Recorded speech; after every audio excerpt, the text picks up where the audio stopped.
The SuperGP Champions Trophy action is proudly brought to you by Dio and their associate sponsors.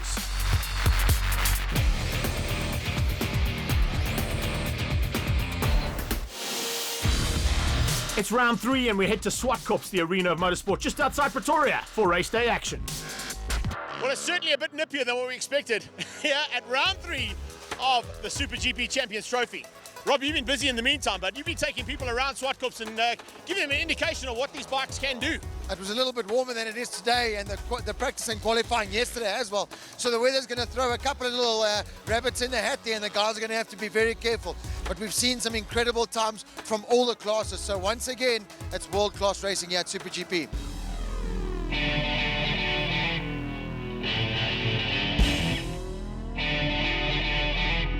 In the KTM 390 Cup and Super Juniors this season, it's been electric racing.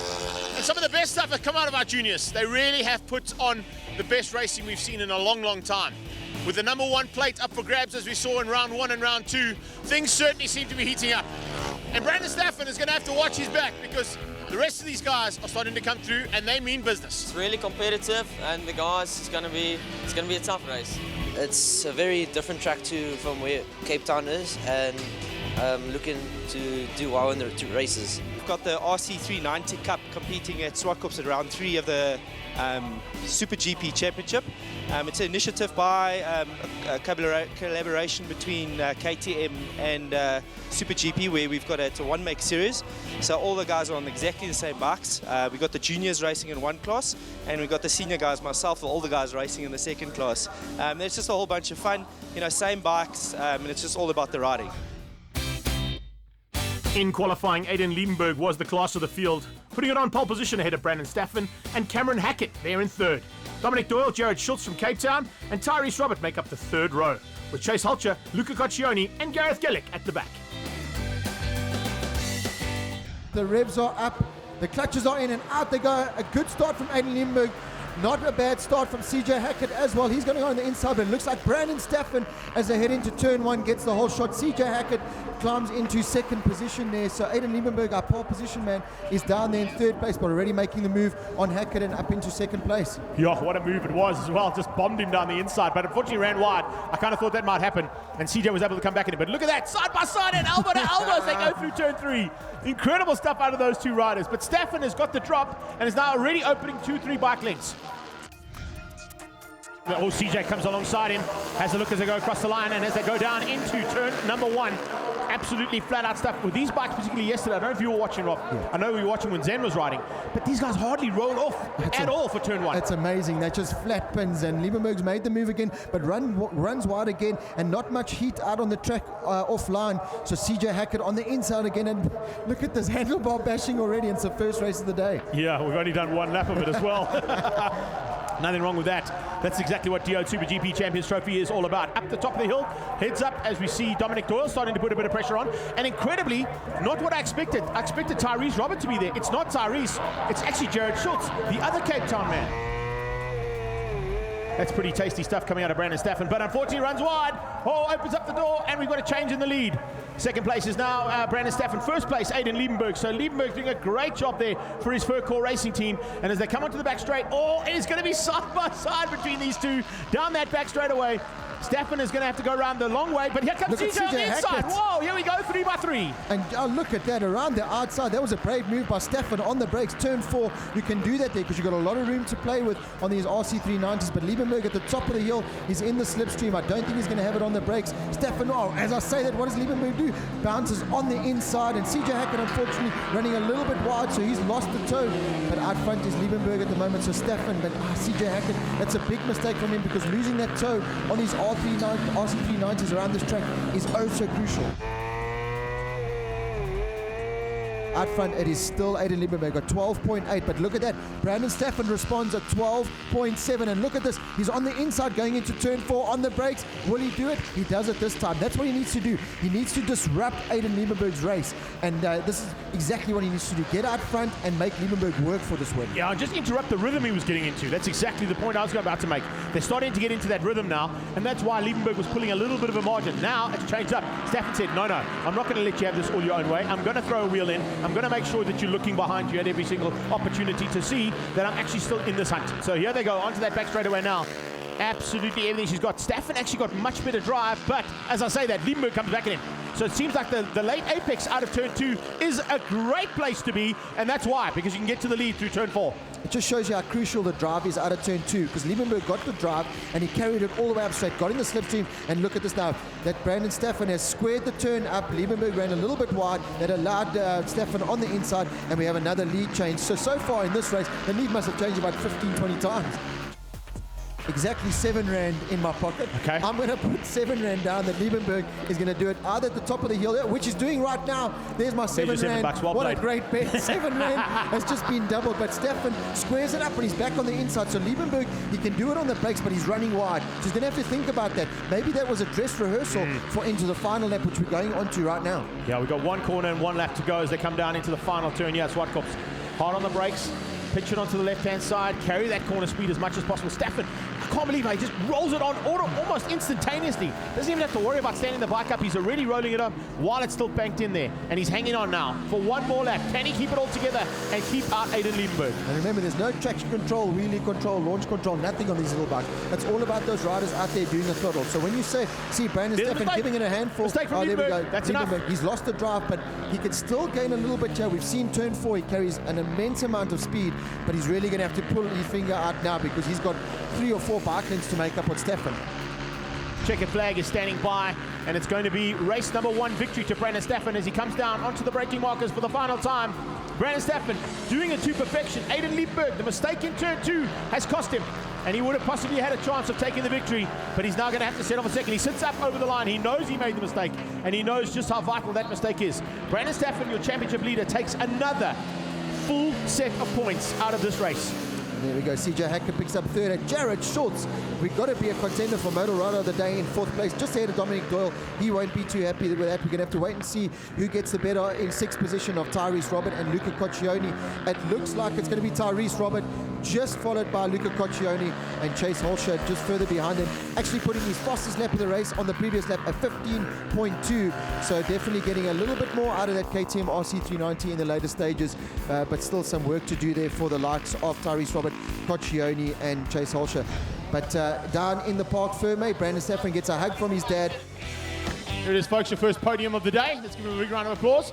Wow, what a race. The bike had to be redone, and then after my exploration at Pekisa.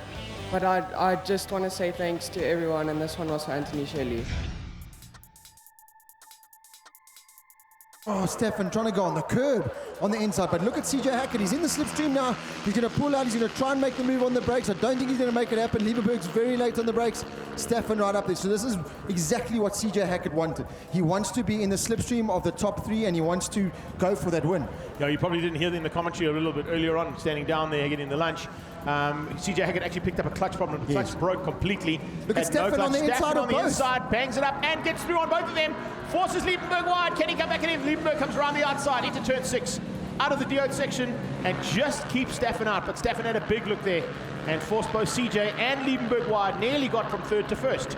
And look at that, Jared Schultz right on the tail of our leading 3. So good start for him, but Liebenberg, as we come across the line for the very first time, Staffen way out wide on the rumble strip. That's allowed CJ Hackett back on the inside, but Staffen's elbowing him out of the way. And that was so close going into turn 1. Brandon Staffen, one of the latest breakers, one of the hardest chargers in this class, and CJ Hackett now has been demoted to 3, but Liebenberg is trying to stretch out that lead. You can see a lot more tentative going into turn number 2 after his struggles in the earlier races today in the 250 Cup. We saw him crash out in a comfortable lead there in turn 2 and pretty much lost the race win in race number 1 in this category because of turn number 2.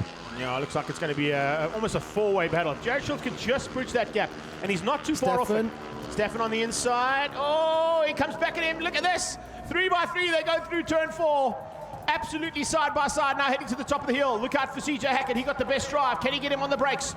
Liebenberg, very good on the brakes, but it's CJ on his inside, and he goes. CJ on the inside. Wow, how did he just let those brakes go and rail through? Runs wide. Thought that might happen. He's now on the outside line of turn 6, but into 7 he'll be on the inside line, which means he's lining himself up for overtaking maneuver down into turn 8 now. Heading into NGL Logistics. Quinton, you must be losing your mind because you've had so much action down there. CJ into the lead. Can you believe CJ Hackett looks so determined? He wants to get out front. He does not want to battle with these guys. Runs a little bit wide. Steffan's going to come back on the inside. Liebenberg's also trying. Jared Schultz is rubbing his hands because he's in 4th place. He's saying, guys, you keep doing what you're doing because if you make one mistake, I'm there to pounce. But look how close the field is. Even Dominic Doyle and Tyrese Robert a lot closer than they were in race number 1. And look at Liebenberg here. CJ Hackett around the outside and Liebenberg on the inside of both of them. Runs wide and Steffan's going to square it up and keeps the lead. But how was it? Steffan had Liebenberg and CJ Hackett either side of him and just stayed in the middle. Oh, Hackett's made the mistake again, as he did in race number 1. He just ran onto the dirty part of the track and doesn't have the drive, and he's lost that toe again. Maybe those clutch problems haven't been resolved. Liebenberg at the top of the hill on the brakes, goes on the inside, and Steffan brings it a bit tighter. So will he go on the inside? No, Liebenberg closes the line. Oh, and so Steffan has to settle for second for now as they flick it left down the hill. Liebenberg is leading it out at the moment. When they come across the line now, 2 laps remaining. So Liebenberg's, I think his race tactics now, get out front, try and stick in a low 12 and pull away from Steffan. It looks like Liebenberg might have timed this to perfection. As I say that, Steffan comes back at him, gets slightly better drive through turn 3 and onto the back straight. Look at the slipstream effect as you come through there on these little RC390s. Slipstream is so crucial. And Steffan around the outside on the brakes. You can see he just closed the door on Aiden Liebenberg. That made Liebenberg have to roll the throttle off, which is going to affect his drive up the hill. Liebenberg's going to try and square it off here now. I don't think he's got enough. He's going to really have to be brake and put a line. He's doing it. He's going on the inside. He doesn't quite have enough, or almost clips the rear end of Steffan, but Steffan's going to pick up the 50 points for the day. Liebenberg, you can see, not a happy man. He knows he's lost 10 points in the championship today over the man from Cape Town, who's going to be delighted with that win. But once again, good, respectful racing from both riders out front, and just proving once again what an amazing category this RC390 Juniors is. Brilliant stuff there from all the riders. Well done to Cameron Hackett, hanging on for a podium that time.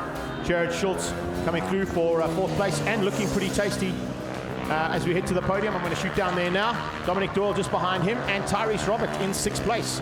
Luca Coccioni, Chase Holcher, and Gareth Gillick, your last man. So celebrations on the podium for the top 3. We caught up with CJ Hackett. He had a great ride. It was definitely a much better race with the clutch. And I would just like to say thank you for Aiden and Brandon for having such a great race. And I just wanted to say thank you for my sponsor, Fire Equip, for supporting me in this motorsport. Yeah, today didn't go as planned. Brandon rode really well, and well done to him. But I'll try again at Cape Town. I think I'll do well there. I'd like to dedicate this day to Anthony Shelley, a good friend of mine. He helped me a lot with my racing. Well done to all these people alongside me, CJ and Aiden. They rode brilliantly. I mean, it was winnable by anyone. And yes, I'm going to really try my hardest, but if Aiden's on this form in Cape Town, it's going to be very hard, and CJ as well.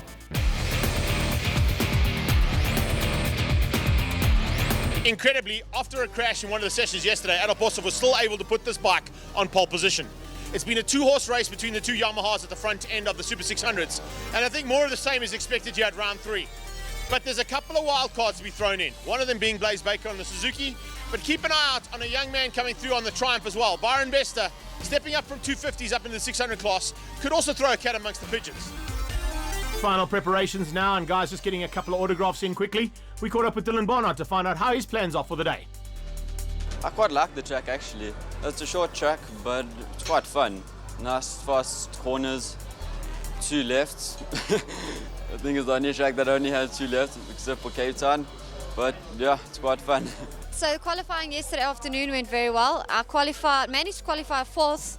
But the guy that qualified 5th or 4th, we both did the exact same time. So because he did the 104.6484 first, and I did it 2nd, he's 4th and I'm 5th. But for the 2nd race, I'm 4th, he's 5th. So it's going to be a good race.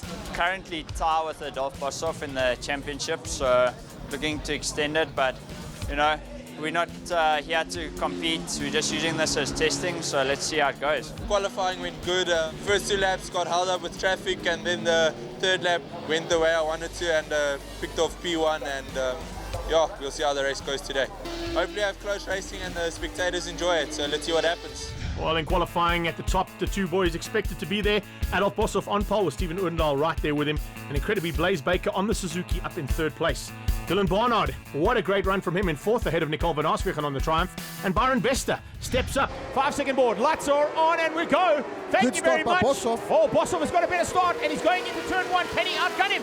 No, he can't. Pooch gets the whole shot. 21 rand in Robert Portman's pocket. Thank you very much, but he runs a little bit wide. Boshoff on the outside, and he's going to go out sideways. Action from Boshoff. He cuts across the nose of Stephen Odendaal, but runs wide. So Odendaal is going to hold onto that position. No, you think? Boshoff fights back. Well, Boshoff came around the outside, got it absolutely squared up into turn number 2. Yes, he couldn't run the same line all the way around. He would have to come in at some stage to catch on. And as they come through there, awesome stuff there from Boshoff as he starts off into turn 4. And nearly takes out Odendaal. Can you believe it? As he heads up into the top of the hill, Odendaal had his heart and some other parts of his anatomy in his mouth, because that was a serious maneuver coming out of Adolf Boshoff. The cowboy is on it. He's already shown the kind of pace he gets around here, and man alive, are they going. It's a good start from Blaze Baker on the Suzuki. He's right in the toe of the two Yamahas. So that's exactly what he wants to do. He's going to sit there. He's going to hope it's Stephen Odendaal. Oh, yeah, Blaze Baker down. He high sides out of the left hand, and a big crash for Blaze Baker. Unfortunately, putting it down and the bike hasn't stopped sliding. Rob, sorry to jump in on you, but that bike was absolutely cartwheeling down there. Double yellow flags. It's pulled onto the left-hand side, and the rider is down. Oh, red flag up. Saw the hand go up. That's got to be the bike. And there you can see Blaze walking away. I think he would have been pretty much big time winded, but of course our ER24 team are on site immediately to make sure he's okay. Here's the replay. Just look at sideways stuff. Look at now, he's hanging onto the side of the bike, and then he just falls over. He tries to catch it there, Rob. And then the bike actually gives him a big whack in the head. So good to see Blaze Baker up and walking, but this is what you said. Now watch the bike. Unfortunately, the bike went over him there, because if it hadn't gone over him there, that would have been very bad. Nicole van Arsvegen saw it early on and moved to the inside line. Dylan Barnard doing the same thing and nearly gets clipped by it, in fact. Dylan Barnard probably the luckiest man out there not to get involved in that. But this is where it got out of hand. The bike just started to keep cartwheeling all the way down. Fortunately, it's on the straight, so the bikes are now all upright heading towards it. Alex van den Berg nearly getting taken out by it as well. The lights are on, so the revs are up. Here we go. It's another good, this time Adolf Boshoff getting a tremendous start. So outdoing the Pooch. So there we go into turn 1 and leading the race, and that's right where he wants to be. Pooch actually didn't get a good start at all there. I think he might have just been shaken up ever so slightly by that restart. Wasn't quite ready, and in fact you saw him just flicking with the gears as they did the start there, so it wasn't quite where he wanted to be. I know that when he was still riding for Suzuki, he had a theory that starting in second gear was actually a better option for him. So I don't know if he's doing the same thing on the Yamaha. I haven't actually had a chance to speak to him about that, but it certainly looked like he wasn't in first or second. It could have possibly been in third, and he had to click it down. He had to click it down to get it going. There's the third place battle. Nicole van Arsvegen hanging on. Dylan Barnard around the outside. He's got some serious pace there. He got on the gas nicely, and he goes round the outside on the brakes. So Nicole van Arsvegen going a little bit too defensive. That opened the door up for Barnard to make the move. They've got Jesse Boshoff right on their tail, and Byron Bester getting to grips with that Triumph slowly but surely. So that's going to be a big dice all the way to the line for that final podium position. The only one question you've got to ask is hopefully the team down at High Tech Elements have got that braking system sorted out.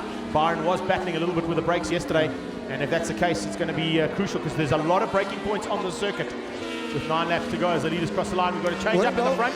Odendaal hits the front for the first time, and that's just probably going to be Adolf Boshoff saying, right, I've had enough of the front, you run for a little while. It's an 18-lap race, we've still got 10 to go. Yeah, we've seen it before already this year at Red Star Raceway, where Boshoff let him past. Didn't pay off for him, because Odendaal eventually would go out and win race number 2. And then at Pekisa we saw race number 1 going to Odendaal and race number 2 to Boshoff. So really has been all about the two Yamaha riders. But Adolf Boshoff sitting here now, watch going into turn 4. He is so incredibly late on the brakes, and he makes the move. He just manages to somehow get that bike turned in on the brakes, and he makes it stick. Ran a little bit wide, but Odendaal didn't have enough attar to make the move back on the inside. This is a good battle on track now, as well. Zante Otto and Darren Andrews further behind but they're also running in the mid-1.7, so good lap times out there. Here they come, into shot, into Diode, and Odendaal had a good run coming out of turn 4, heading up to the top of the hill, but wasn't able to make it stick. But as we've seen on occasions coming out of this corner, down into 7, he pulls out, shows the wheel, and now with traffic, could possibly try and overtake a maneuver. This time he's gone. Yes, he's seen the traffic, he's now going to try and use that traffic. Watch Odendaal now, try and open up the gap.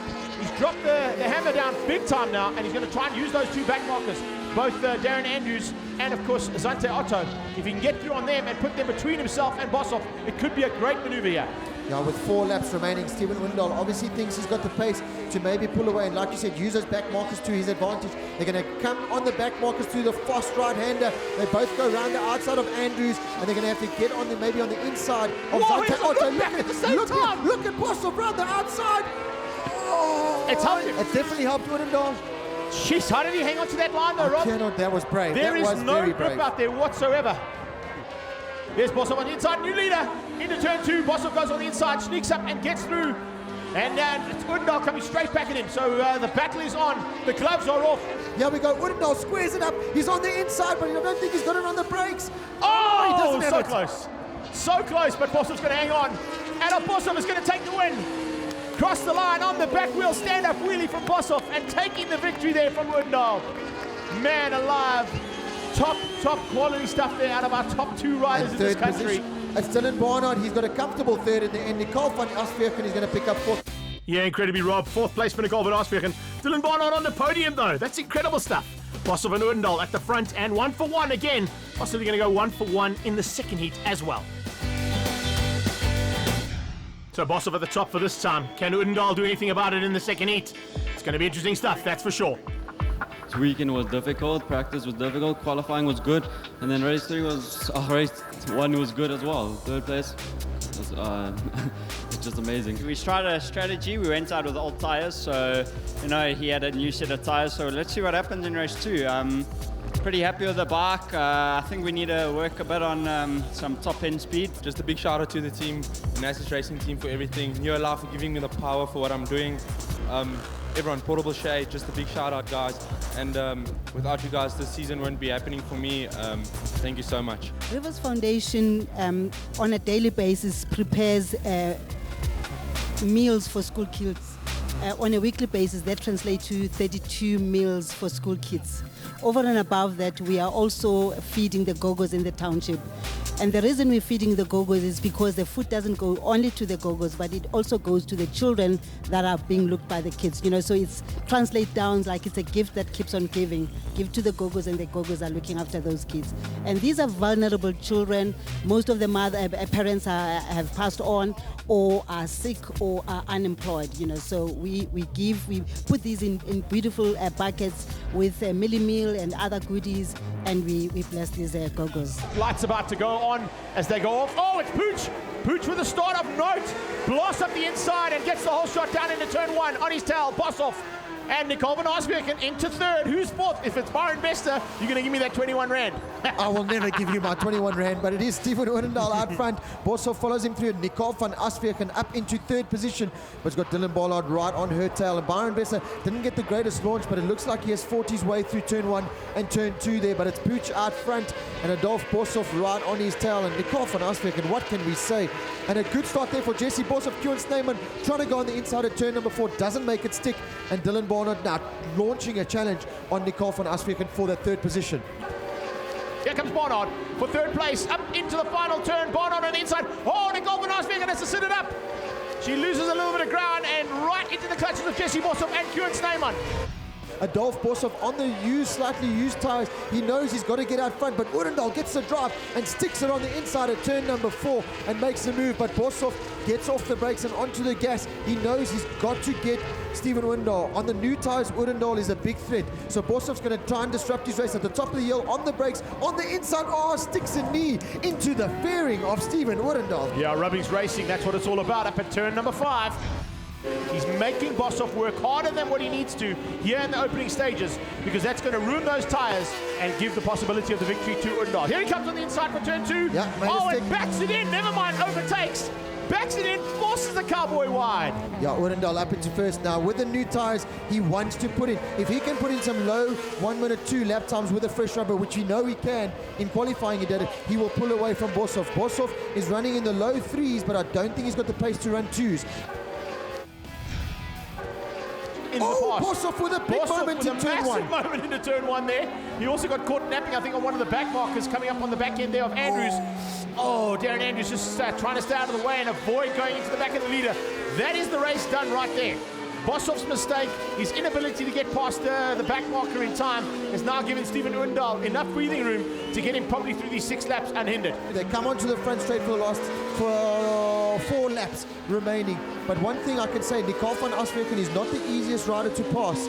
But Blaise Baker lining up and going into turn 2, he's going on the brakes on the inside, he's going to make Baker's that stick. through. So next up, it's Dylan Barnard on the black ZX6. Can Blaise Baker do it?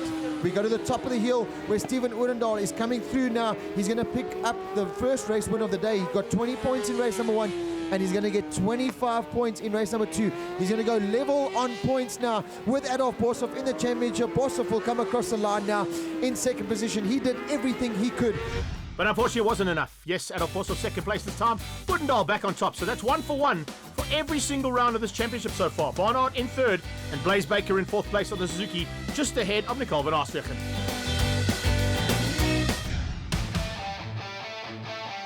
So change up for the top step as Stephen Oendal heads off to international duties. It's now up to Blaise Baker to see what he can do. Blaise was close, he was almost there. I'm sure if there was a few laps, he would have had a few extra laps.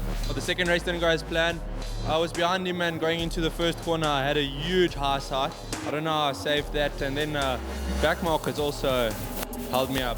I'm so glad Adolf's here. He's really kept me on my toes and he's riding excellent. I just want to say well done to him. You know, he's really come up through the ranks and, you know, just had a great race and loved the number 1 spot.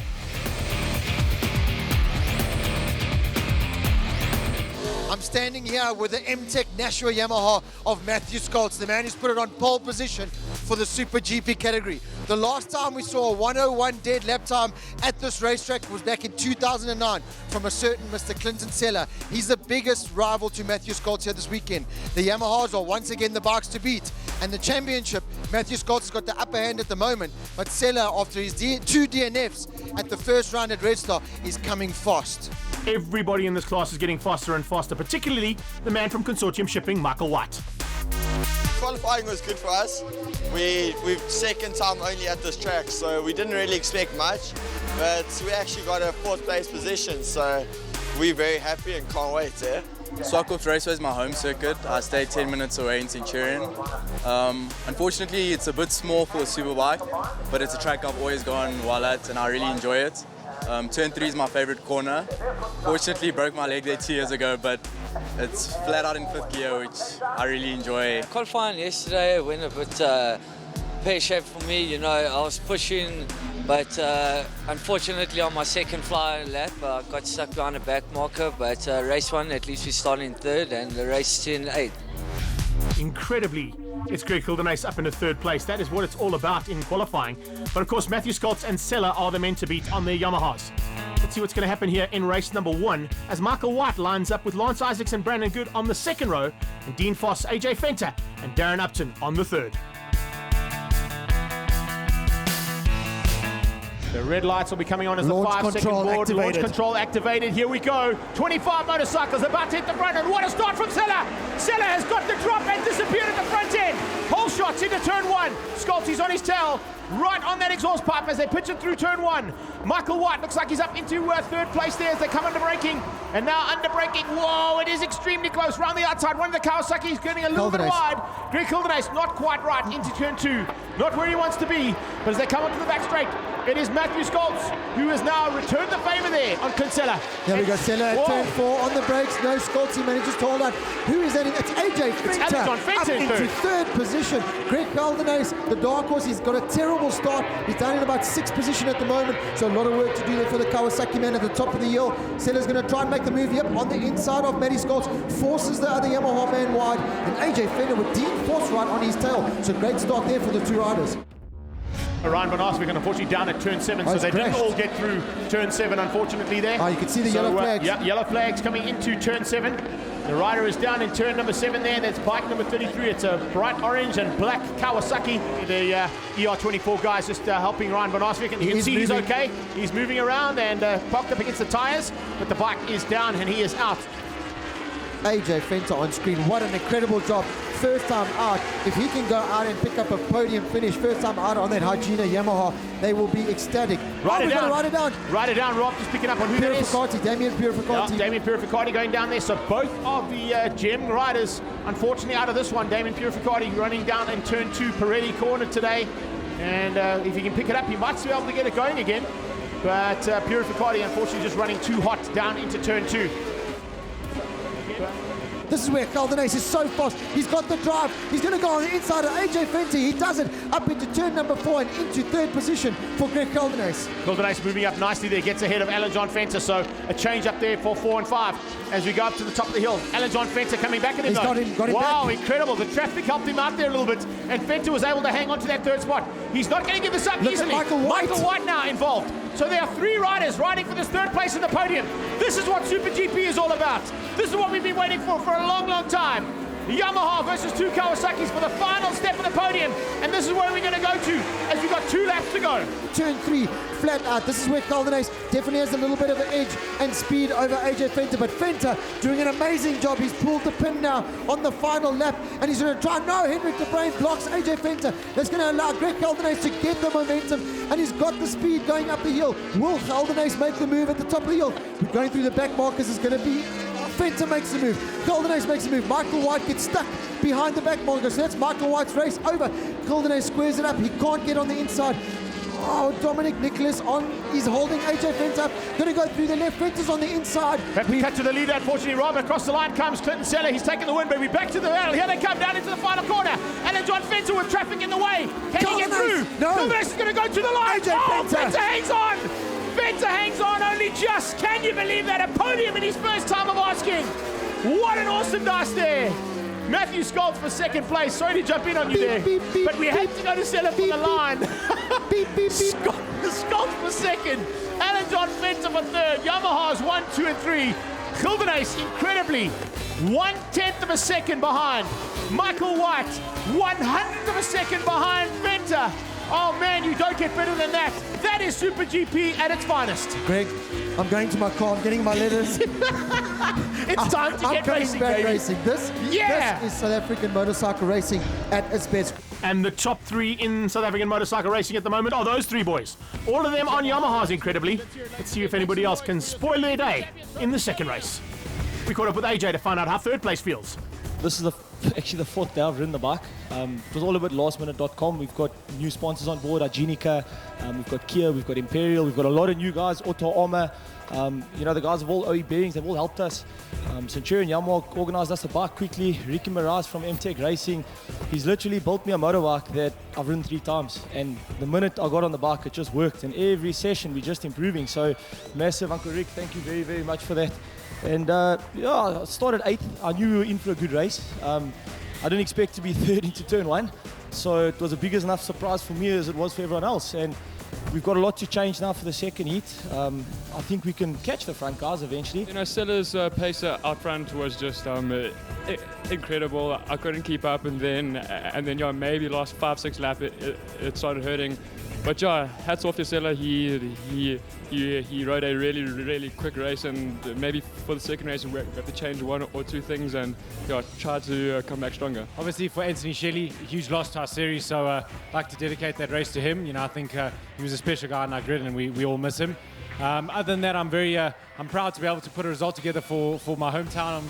I work just down the road. I've got Near Life, our main sponsors. All of our guys are here, Portable Shade, and we're doing it family style this weekend, and I'm stoked to show them a good race. It's not the first time I was here last year, even this year. And as a city of Tshwane, I was still, having discussions, with the guest spots, so that how do we actually come in as a city to partner? Because we just want to see, youngsters like Temba that are making us proud, that we motivate them and we get more of Tembas of tomorrow, that they must come and participate in the sport, and they need our support. And we're very excited, as a city, and to be part of this event, more especially today, to come and witness, what is taking place here. So I think we are in as a city, want to see this sport growing. Lights on. Lights off. Oh, Isaacs with a massive jump start. Isaacs with a massive jump start. A massive mistake there from Lance Isaacs, but it's Matthew Scholz, followed by Seller. On the inside, looks like that might be Dean Foss, who snuck through into third place, but what a start there. Lance Isaac's getting completely wrong off the grid, and in fact, it could be even Brandon Good. No, it's not. No, it's Dean Foss there in Dean third Foss position. in third. On the RTR, we see a couple of bikes running wide, but Lance Isaacs, that's not what he needed to do. He just launched. The lights did take a little bit longer than they have all day, so he got caught out there, but this is what we wanted to see. Look at that, Matty Skoltz out front, Brandon Good in fourth position. Greg Caldenes, not a good start, but he's up now behind Isaac, so he's going to try and make the move. Not the best start from Michael White or Brent Herron as well. We're going to have a look now again at the replay of the start. Now watch the man on the far top left. right there. Yep. Oh man, he got it completely wrong. Look at that little slow motion. He's already moving dramatically. Oh, no. Shakes his head. He knows he's messed up there.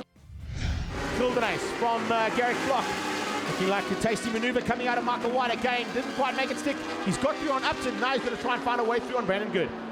Yeah, that's right. There we go. Lance Isaacs on the inside of Dean Foss. So up into third place on track. But remember, he's got that 30-second penalty. So he's got a lot of work to do. So Dean Foss won't know that though. So he's going to come swimming in. Greg Caldenes is starting to make his way through the pack. It looks like he needs the first couple of laps to settle in on that Kawasaki. Once he's got that in, he really goes. Whoa, that's a big crash. And that's got to be one of our leaders. That looks like a Yamaha. That's definitely a Yamaha. That's a blue bike. It's Clint Seller. It's Clint Seller. Seller's gone down at 4. Seller's gone down at 4. And unfortunately, we didn't get that action, but he's crashed out big time at turn 4. Yeah, it's Clint Seller. There's the Dragon helmet of Clint Seller, the Shui helmet. Looks like he's moving. It's going to be okay, but yeah, that Yamaha R1 is not good. Yeah, there's Clint Seller moving. He's getting up, but that is a big crash. That's left Matty Skoltz now. Oh, another crash. That's Garrick Flock. Garrick Flock also down. That's just coming into turn 8. Just ahead of this battle. It's crossing the line in front of us. So wow, we've got action aplenty all around the track. Look at Michael White. He's trying to make the move onto Dean Foss, which will be third on track. And yeah, there we go. We picked it up now on track. Michael White squares the Yamaha off. I don't think he'll have enough on the brakes. As I said, at the top of the hill, Michael 21 White. rand, please. No, you're not having my 21 rand. I needed to get home. Wowee, that is incredible riding out of Michael White. He was nowhere. When he started, he was down in 12th place initially, and he started to make his way, tick them off one by one, just showing how good that consortium shipping Yamaha R1 is. Now, Michael White has a chance of getting back onto the podium. He's had one already this season. Can he get another one here at Zwartkops? Skoltz is going to pick up 25 points, more 25 points towards his championship contention, with Clint Seller crashing out, unfortunately. Here comes the leader across the line, but let's see the battle for second place. It'll be Isaacs on track, but there we go. It's going to be Greg Caldenes picks up second place, just ahead of Michael White, who picks up third position. And I think, if I'm not mistaken, first Kawasaki onto the podium for this season. So great effort there from the creepy crawly Kawasaki of Greg Caldenes. Michael White comes through and will be very, very happy. And I think he'll be a little bit disappointed that he just couldn't get through there. Lance Isaacs knows he's made a dismal mistake there, and a costly one. Although it still gave him the win in the Masters, Matthew Skoltz is the man to beat, and he takes the victory ahead of Greg Caldenes and Michael White after the incident there with Clint Seller. AJ Fenter down in 4th place this time, just off the podium, and then Dean Foss. But celebrations on the podium, and great to see Kawasaki back up there again with Greg Caldenes. Our starts, both races were absolutely appalling, and came from 10th, had to make my way all the way to the front. Got behind Craig, and he was like the bulldozer. If he went, I went, and the last few laps I knew he wanted it bad.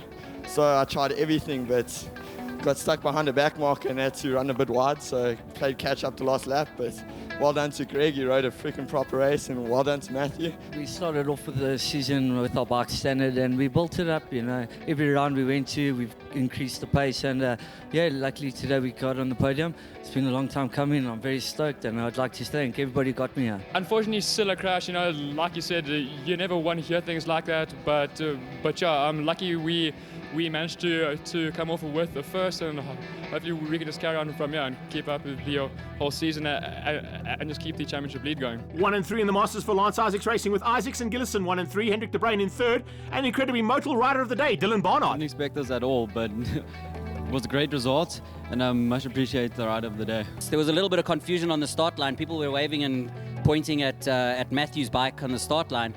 And Henny gestured, from what I could see, gestured to walk over to Matthew to see what was wrong.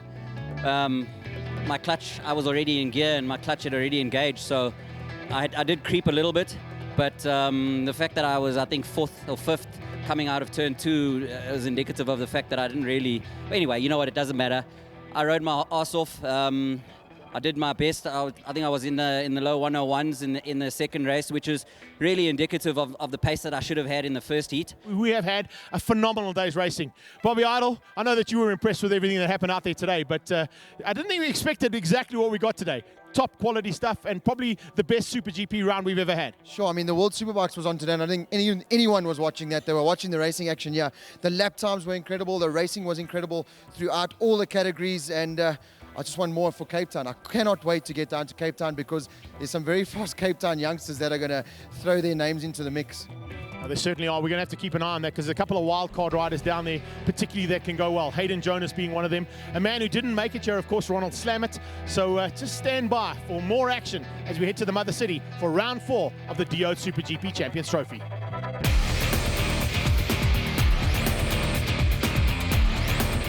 We continue our action with round 4 now in the Mother City, Cape Town and Killarney Circuit. First off, the Super Juniors, and we caught up with Gareth Gellick from Formula Autos to find out what his plans are. Well, I'm 14 years old and I'm from Cape Town, and I race motorbikes and also play Western Province baseball. Last year I started on Honda CBR 150 and I came to watch my cousins and second cousins race, and from there they just got into racing. And this year is my first year on the KTM in the national event. Well, the KTM, it's a good bike just down the back straight. Because of my weight, then it's like a disadvantage compared to the other riders. When I'm on the grid, then I just switch off everyone out of my mind, and I just concentrate on the bike and the racing and hope to do well for that race or practice. I remember we got a couple of Cape Town riders that we need to take into account. Brandon Staffen, the championship leader, is from Cape Town, as is Jared Schultz, a very fast man around this circuit particularly. As they head down towards turn 1, KFM corner, you can see just chopping and changing in this mid-pack as we go on board here into turn 1 on a KTM. And these little 390s, first time out that they come in anger here for 2016. And when I say anger, the racing at the front end is going to be incredible. Top quality stuff as they head down that back straight away. Look at this. Brandon Staffen's in trouble here. Staffen is under threat, and Tyrese Robert is showing him in the way around. Jared Schultz going with them. So the 3 riders at the front battling. Staffen trying to come back here as they head down and into the main straightaway. Top quality stuff. A bit further back there, Gareth Gellick, you can see pushing hard. Unfortunately, just not finding the pace. And the Formula Autos man will have to wait until the next round to see what he can do. Another Formula Autos rider there is Jared Schultz. And remember, Schultze will be leaving here and heading off to Assen to the MotoGP to ride in the International KTM Cup. 162 in there is Aiden Liebenberg, and Liebenberg also looks pretty dangerous. But it's a 5-way battle at the front end. You can see a quick little tweet coming from Google on the sideline just to tell people how exciting this racing is. That's how exciting it is. You go across the line and you're touching fairings. Jared Schultz incredibly there for 3rd place. Gareth Gellick eventually coming through there for 7th. One of his best rides ever. But Brandon Staffen is on top of the podium. Yeah, great effort. Race. I'd just like to say well done to all of the people at the front there, Tyrese, Dominique, and Adele. What an amazing race. One of the best races we'll see this season. There's no doubt about that, Brandon Staffen. You got your work cut out for you now in race number 2. On the front row, Tyrese Robert with a much better start. Brandon Staffen, not a good start, but an incredible start coming out of Aiden Liebenberg as they head down towards turn 1. Liebenberg's on the inside, looking for an opportunity to get through here on Tyrese Robert. Can he get through? Looks like he might have just done that. Tyrese Robert has been bumped back. Here comes Jared Schultz. He was already on the podium after race number 1, and he's looking for another one here in race 2. What a start from Coccione. Where did he come from? Out of nowhere, he's at the front end and into this thick battle that rages. Look at that. 26 is there as well. Dominic Doyle. Double D's in the house. 4x4. Make that 5x5 into turn 5. Cape Town corner. The DO bowl here as they come in, and you can see just how hard these boys are pushing. Schultze on the back end, looking for a way through. Can't find it just yet. The 2 Formula Autos boys giving a great run there for their sponsors in Cape Town. Staffen's at the front though. He is going so well, but he is being hounded here and shown the way around his home circuit. Can he hang on, or is he going to be beaten to the line? Looks like he might be beaten. Look at that, Aiden Liebenberg's ahead of Staffen as they come across the line again. Heading down towards KFM. Once again, turn 1 is where the action is. And this time, it was 4x4 on the brakes into turn 1. Checkered flag is out. Aiden Liebenberg just squeezing across the line to beat out Jared Schultz and Brandon Staffen. And Gellick comes through once again for another 7th. I struggled the whole weekend. It's really difficult for me to learn the circuit. So race 1 I got 4th, but it wasn't too bad. But now I got the win, so I'm really happy. Always nice to see riders doing something special for other riders. My friend Sydney Farina had a mild stroke last week, and I've decided I want to race in her number this weekend, just to show to her how strong us girls are. And as well, she used to support me and used to always say that she's going to beat me one day and stuff. So, you know, this is for her. A quick catch up with top runner Blaze Baker. I've lived my whole life in Durban. 18 years old, living the dream now with this new Uncle Andy racing team. I began motorcycle racing on the 13th of September 2009.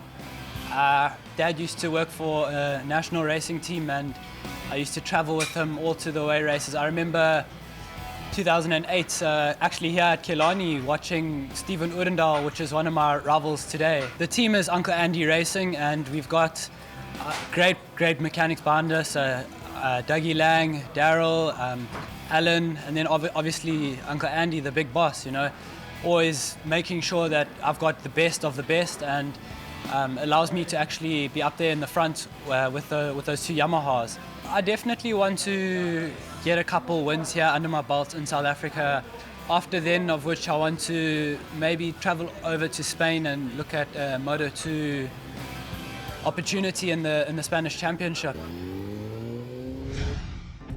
All right, Spanish Championship aside, let's go to South African Championship now, and Super 600s are on the grid. Watch out for Cape Town locals. There are a couple of them. Hayden Jonas, Wazza Guantario will definitely be in the mix, and Guantario on the front row, and Jonas alongside him as they head down towards turn one. Bosov was on pole, but can he keep up the two locals as they go into the infamous Holzhoek?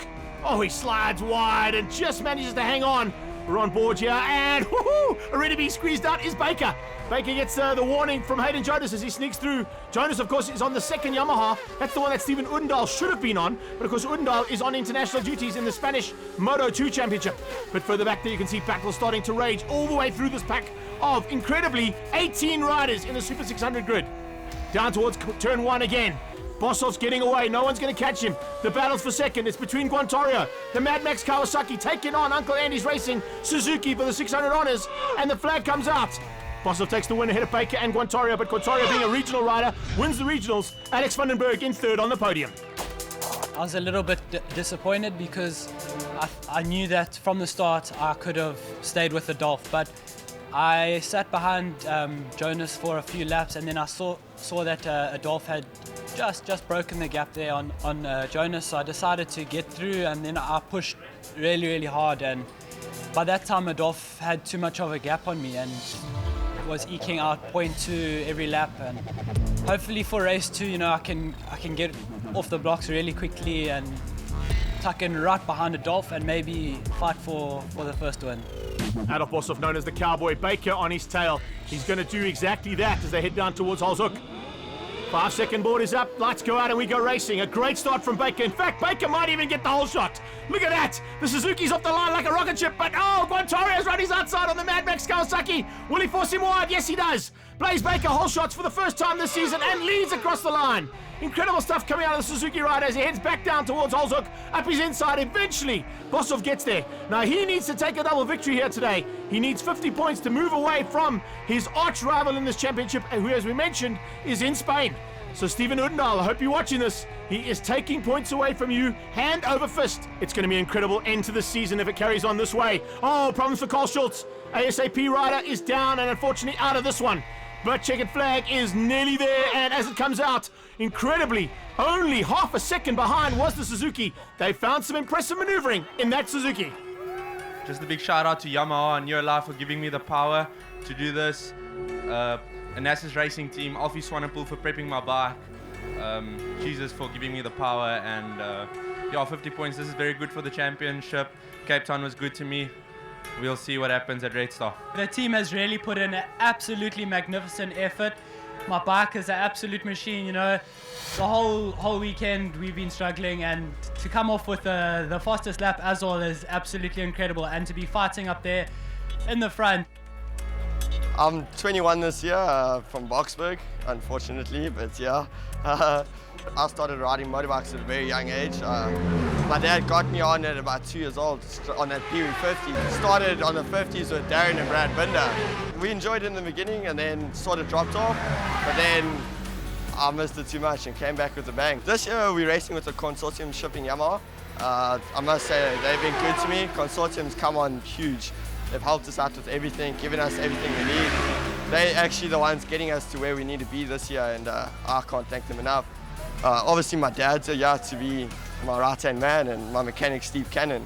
Without these three oaks, I wouldn't be here. So I just want to say thank you to them, and yeah, it's working well this year. We're very, very close to the front, and hopefully we can actually win this year. There's no doubt about that you've got the talent to do it, but there's a couple of riders that have got the talent to win at the front end, particularly here in Cape Town. Now the battle continues between Sella and, of course, his arch rival Matthew Scholz. And that's what we're expecting to see as those two riders head down towards turn one. A great start coming on the inside from Brandon Haupt, a local man on a ZX10, and possibility of even him going around the outside and hole-shotting. Yes, indeed. Brandon Haupt with an incredible start there and leads things out as they come out of turn one, heading down towards engine corner. Great stuff here on board as we head down that back straight away on a superbike at about 280 kilometers an hour before you climb on the anchors for Cape Town corner. Oh, a bit of rubbing is racing there happening in the mid-pack, and that was Temba Kamalo involved there on the MTech Racing Yamaha. Double G getting away from a big mistake there. That is going to be costly. Michael White falling by the wayside. He's got some work to do now. He's got to come back at these guys. Watch how he ticks them off. There's one. There's two. Thanks. Oh, not quite. Nearly two heading into Cape Town corner. Nicholas Krobler is the next man on his list. Krobler runs wide up onto the banking. Fortunately, the banking is there, but the Joker is under attack, and Magic Mike is coming to get him. Brandon Haupt is on their tail. Then it's Lance Isaacs. Just behind there, you can see Isaacs battling a little bit with the BM. Now, as they head up the back straight into Malmesbury, it's one more for Michael White. It's another one. Oh, he's just taking them one by one. Here he comes, like a hot knife through butter. And he's eventually up and possibly even going to spoil the day there for Sella. He's got through on Sella, and yes, he's going to come through for third place. What a ride from Michael White. Scholzi will take the win. Second place will go to Gildenhuys, and Sella's off the podium. We caught up with race one win in the Masters, Lance Isaacs. Yesterday's qualifying was horrible. It's probably one of the worst qualifyings I've ever had. To come from 10th on the grid, and the next race is going to be even worse, down in 12th. But, you know, we're going to keep our head down. My guys, Dean and James, have done an excellent job. Great job. After the start, we knew we were there, and then unfortunately I got blocked out by quite a few people. So I think I dropped back to about 5th. Finally made my way up to 4th with the front guys and tucked the fronts. I thought I was done. I was waiting for the kiddie litter, and luckily somehow I saved it. Tried to get back on the bike, came back, and I was in 7th or 8th place, and just worked and worked and worked. And yeah, it worked out for the best, got the 3rd, so I'm over the moon. Can you imagine if he steps up one more position on this podium after race number 2? They're all lined up and ready to go now. And there's a couple of fired up boys that are going to go do some battle. Down towards turn one, a great start once again from Michael White. This time Sella looks like he might lead things out. He's going to try a go. No, it's not. It is Matthew Scholz that gets the whole shot. Michael White's on his tail as they tuck in for the first turn. A big double left-hander now, and White is on the outside, onto the red and white rumble strip even. Trying to look for opportunity to sneak ahead. Can he get through? No, he can't. They go side by side as they come onto the main straight away, and he leads out for the very first time across the line. It's Magic Michael White. He leads out ahead of Sella and of Matthew Scholz. The lead Yamaha is not a blue one. It's a red and white Consortium Shipping one. Greg Gildenhuys there in 4th place on the creepy Corley Kawasaki. Looks like after a couple of laps in the lead, Michael White's got some problems now. There go the two Yamahas. There goes Gildenhuys up his inside as well into turn 2. And Michael White has dropped to 4th. So wonder if he might have just cooked his tyres. He was leading for a while, so let's see if he's able to keep it all together. Back markers are going to be a major problem here as we head onto the main straightaway. It's a whole pack of riders. In fact, the first 9 riders are only split by 2 seconds at this stage. And that is just top quality racing coming here from Cape Town once again. Back marker in the way there could possibly spoil the day here for Michael White. Yes, it has blocked him ever so slightly, so he won't be able to run with the Kawasaki and the 2 Yamahas. Oh! How close do you want to get than that? A little rubbing of the plastics down the Joubert Straight. Checkered flag is out, and Matthew Scholz wins again. Sella this time is on the podium, and Gildenhuys steals the podium for the Kawasaki team. Great stuff in Super GP as always. This is what it's all about in this championship. It just gets better and better. Growing the lead is what we came here for, and it's been a brilliant weekend. Qualified pole, won the first and second heats, got the new lap record, and thanks to the MTech Nashville Yamaha guys, you guys are absolutely brilliant. Super podium for the Masters as well. Heinrich Rieder back up there, and Motor Rider of the Day, Jared Schultz for ASAP and Formula Autos. Round 4 wrapped up with probably the most exciting racing we've ever seen in Cape Town this weekend. Lap records have been broken in almost every single category, and it just bodes well for heading to Red Star Raceway for round 5. Greg, you used to this. My voice has taken huge strain. I have no voice left. That was incredible. Anyone that cannot get behind National Superbike and Supersport racing in South Africa, when you watch that, that is the best racing I've seen in a very long time, anywhere in the world. Yeah, it's world-class stuff. That's what SuperGP is all about. We look forward to bringing you more action at Red Star Raceway. We head there for round 5. We'll see you there.